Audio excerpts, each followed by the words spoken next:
નમસ્કાર મિત્રો, સ્વાગત છે તમારું અમારી YouTube channel Gujarat jobs and ન્યૂઝમાં. મિત્રો, કોવિડ દરમિયાન અટકાવાયેલ 18 મહિનાના ડીએડીઆરને લઈને એક મહત્વની અપડેટ કેન્દ્ર સરકાર દ્વારા આપવામાં આવી રહી છે.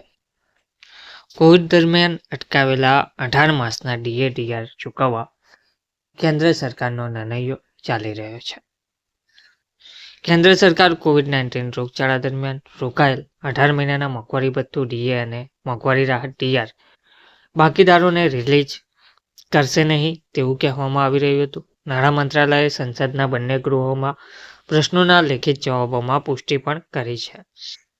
સોમવારના રોજ 3 ફેબ્રુઆરી 2025ના રોજ લોકસભામાં એક પ્રશ્નનો જવાબ આપતા નાણાં મંત્રાલયના રાજ્યમંત્રી પંકજ ચૌધરીએ જણાવ્યું હતું કે સરકારના નાણાં પર દબાણ ઓછું કરવા માટે રોગચાળા દરમિયાન ડીએ અને ડીઆરના 3 હપ્તાઓ સ્થિર કરવામાં આવ્યા હતા.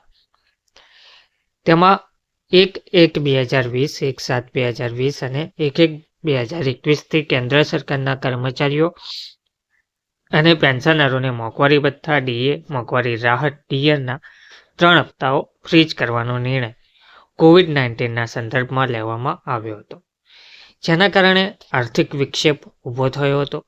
મંત્રીએ એરિયર્સ રિલીઝ ના કરવાના કારણો સમજાવ્યા હતા. 2020માં રોગચાળાની પ્રતિકૂળ નાણાકીય અસર અને સરકાર દ્વારા લેવામાં આવેલા કલ્યાણના પગલાંના ધિરાણને કારણે નાણાકીય વર્ષ 2020-21 કરતાં વધુ નાણાકીય વૃદ્ધિ થઈ હતી. તેથી ડીએડીઆરની બાકી રકમને શક્ય માનવામાં આવતી ન હતી. 2020માં રોગચાળો અને સરકાર દ્વારા લેવામાં આવેલા કલ્યાણના પગલાંના નાણાકીય વર્ષ 2020-21 કરતાં પણ વધુ પડતું હતું. તેથી ડીએડીઆરની બાકી રકમ શક્ય માનવામાં આવતી ન હતી. તો સ્પષ્ટ શબ્દોમાં કહેવામાં આવ્યું છે કે 18 મહિનાનું જે બાકી ડીએ છે તે હવે કર્મચારીઓને ચૂકવવામાં આવશે નહીં. એટલે તેની હવે આશા રાખવી વ્યર્થ છે તેવું કહેવામાં આવ્યું છે. ધન્યવાદ.